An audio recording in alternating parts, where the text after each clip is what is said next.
निम्न पूरा पाषाण काल के जो मध्य क्षेत्र हैं कौन कौन से हैं? तो अरुण सोनकानिया ने मध्य प्रदेश के होशंगाबाद जिले में स्थित हथनोरा नर्मदा घाटी से मानव कपाल एवं हाथियों का जीवाश्म प्राप्त किया है।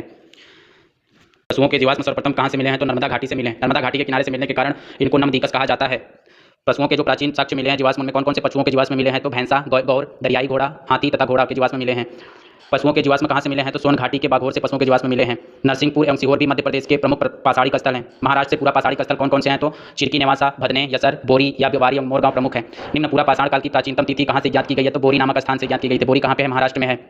दक्षिण काल के पूरा पाषाण काल कौन कौन से हैं? दक्षिण क्षेत्र में कर्नाटक के हुर्सगी है, आंध्र प्रदेश के गिल्लूर है, नेल्लोर है, करीमपुरी है तथा तमिलनाडु के पल्लवरम, अतिरमपक्कम, बदमदुरे, माना जनकारण और चिंगलपोर्ट जिले में स्थित गुडियम गुफा इस काल से उपकरण मिलते हैं। उत्तर भारत की बात करें तो पूरा पाषाण काल में किस क्षेत्रों से पूरा पाषाण काल के उपकरण नहीं मिलते हैं? तो उत्तर भारत के गांगेय क्षेत्र एवं दक्षिण में केरल को छोड़कर सभी स्थानों से पूरा पाषाण काल उपकरण मिलते हैं, लेकिन उत्तर भारत के गांगेय क्षेत्र और दक्षिण भारत के केरल में पूरा पाषाण काल के उपकरण नहीं मिलते हैं। पूरा पाषाण काल के उपकरण पूर्व क्षेत्र में कहाँ से मिलते हैं? तो पश्चिम बंगाल के बांकुड़ा, पुरुलिया, वीरभूमि एवं मुदनापुर से मिलते हैं। मध्य पूर्व पाषाण काल की संस्कृति फलक, ब्लेड, स्क्रेपर संस्कृति कहते हैं।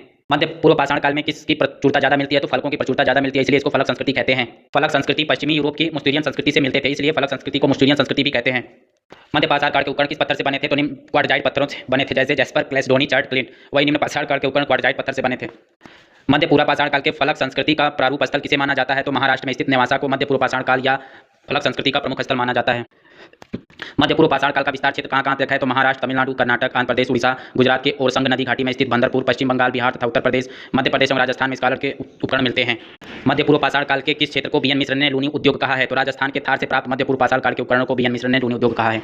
उच्च पूर्व पाषाण काल। उच्च पूर्व पाषाण काल को प्रारंभ में ऐसा माना जाता है कि भारत में कोई उच्च पूर्व पाषाण काल नहीं है, लेकिन कहाँ के उत्खनन से मालूम चलता है कि भारत में उच्च पूर्व पाषाण काल है? तो बेलन घाटी से सबसे पहले भारत में उच्च पूर्व पाषाण काल के साक्ष्य मिलते हैं।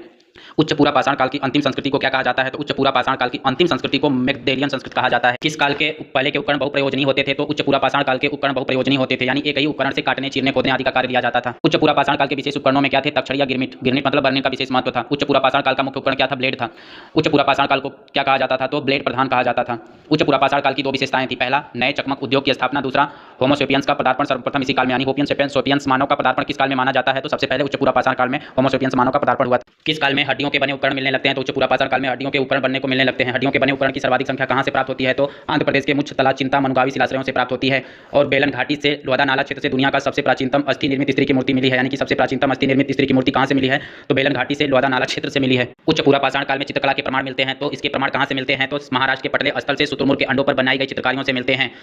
उच्च पूर्व पाषाण काल के चित्र का प्रमाण और कहां से मिलता है? तो मध्य प्रदेश के रायसेन जिले में स्थित भीमबेटका से भी मिलता है। उच्च पूर्व पाषाण काल से संबंधित बेलन घाटी में क्या मिलता है? तो बेलन टोंस की सहायक नदी पर स्थित है, जो मिर्जापुर के पठारी क्षेत्र में बहती है। बेलन घाटी से पूर्व पाषाण, मध्य पाषाण एवं नव पाषाण युगीन साक्ष्य मिलते हैं। बेलन घाटी से निम्न पूर्व पाषाण काल के कितने स्थल मिले हैं? तो 44 स्थल।